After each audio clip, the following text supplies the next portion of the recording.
За та бүхэндээ өнөөдрийн минь төргий. За нэг талаас манай ахмадууд маань тэтгэвэр тэтгэмжийг нэм тэтгэврийн доод хэмжээг 1.5 болго гэд шаардж байгаа. За салбарын яам болвол тэтгэврийн доод хэмжээг 1.5 сая төгрөг болгоход нэг 4 гаруй их 80 төгрөг хэрэгтэй. Энэ бол өнөөдөр бол бас улсын төсөвт маш хүнд ачаал болохоор энэ бас боломжгүй юм аа гэж мэдэгдсэн байгаа. За нөгөө талаас улс төрч гишүүний хувьд би энэ тэтгэврийн доод хэмжээг 1.5 болгох бүрэн боломжтой гэдээ бас хэлсэн. За энэ бол мэдээллүүд бол ахмадууд маань очсон байгаа. За өнөөдрийн төсвийн хилцүүлгэн дээр надад бол одоо энэ төрийн албан хаагчдаас асуулт алга байна. Гэхдээ бид нар за энэ 1.5 сая төгрөг болгох энэ 4 их 80 төгрөгийг за инфляцийн түвшинд одоо уйлдуулж 6%-аар нэмэхэд хичнээн төгрөг хэрэгтэй байна. Энийг аль төсвөөс яаж аль салбараас танаж гарах вэ гэдгээ бид нар бас үг уралдуулад ярьж байна. За тэгтээ сая бас өөрийн төвийн гишүүнтэй би санал нэг байна. Бид нар боломжит хувилбарыг углуургаар нь харах ёстой маа. Тэгвэл өнөөдөр аль нэгэн салбараас одоо яг үйл ажиллагаа нь одоо ингээд яваад хэлбэржээд зам одоо дасан зөксөө болцсон бүх энэ одоо салбараас танана гэдэг бол бас үнэхээр энэ бас байж боломгүй зүйл байгаамаа. Тэгэхээр өнөөдөр бол одоо Монгол улсад хэрэгжиж байгаа хуулиас би нэг иш татаад боломжийг хаанаас харж байна гэвэл за засгийн газарт бас улсын хурлын гишүүний хувьар бас улсын хурлын тогтоолын төсөл боловсруулж болох юм.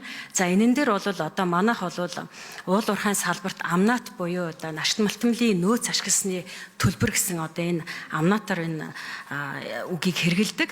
За өнөөдөр бол яг хэрэгжилж байгаа хуулиар бол өнөөдөр нарт малтмлын тухай хуулиар өсөн нэмэгдэх амнат гэж бид нар ярьдаг те. Энэ өсөн нэмэгдэх амнатыг одоо бид нар ажил хэрэг болох ёстой. Жишээлбэл за оюу толгой гэрээг сайжруулах, шинжлүүлэх хоёр ажлын хэсэг одоо засгийн газар дээр гарсан гэж сонссон. Тэр энэ ажлын хэсэгт бид нар бас одоо байнгын хорооноос санал тавих ёстой. За улсын хурлын тогтоолын төслийг бас боловсруулах ёстой болов гэж бодож байна. За өнөөдөр энэ одоо ашт малтмлын тухай хуулиар өсөн нэмэгдэх одоо амнат төлөх ёстой. Жишээлбэл энэ амнатыг бол Эрдэнэт үйлдвэр төлж байгаа. За оюу толгойн гэрээнд бол маш олон зүйлийг бол сайжруулах, шинжлэх, одоо өөрчлөх шаардлагатай гэж бид үздэг. Тэгэхээр энэ мэтчлэн одоо өнөөдөр бол энэ өсөн нэмэгдэх амнатыг бол оюу толгой компани бол төлөхгүй байгаа. Тийм учраас бид нар энэ боломжуудыг хараад үнэхээр одоо үндсэн хуулийн дээрээ байгалийн одоо газар доорх баялаг бүх ард түмний өмчил гэсэн юм болвол энэ Эрдэнэт үйлдвэр яагаад төлөөд за энэ оюу толгой компани яагаад одоо гэрээндээ өөрчлөлт оруулж болдгүй юм бэ гэдэг энэ асуудлыг бол тавих ёстой болов уу гэж ингэж бодож байна. Тэгэхээр өнөөдөр биднэрт боломж байгаа гэж би хэлсэн байгаа. 1.5 сая төгрөг болгох бүрэн боломжтой гэж хэлсэн байна. Гэх мэтлэн одоо өнөөдөр манай байнгын хорооноос улсын хурлын гишүүд маань 1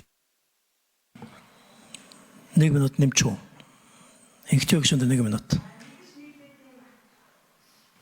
Улсын хурлын тогтоолын төсөл одоо бас боловсруулж засгийн газарт бол өгөх ёстой гэж би ингэж бодож байна. Одоо бол яг оюу толгой дээр бас оюу толгой энэ гэрээг авч хэлцэх манай улсын хурал дээр ч ажлын хэсэг гарсан байгаа. За засгийн газар дээр бас ажлын хэсэг гарсан гэж би түрүүн бас хэлсэн.